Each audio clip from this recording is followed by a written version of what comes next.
Lumayas ka na! Lumayas ka na! Lumayas ka na! Ayun na nga yan, Lisa! Nagre-resign ako! Nagre-resign ako bilang nanay mo! Beth! Patawad po. Beth! Ano bang nangyayari, anak?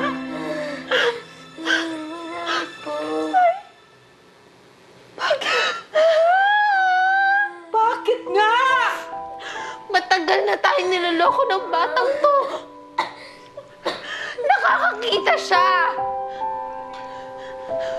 Pare-pareho niya tayong pinaglaruan. Pare-pareho niya tayong pinaiikot sa mga palad niya. Nay, ayoko na, hindi ko na kaya. Siya ang dahilan eh.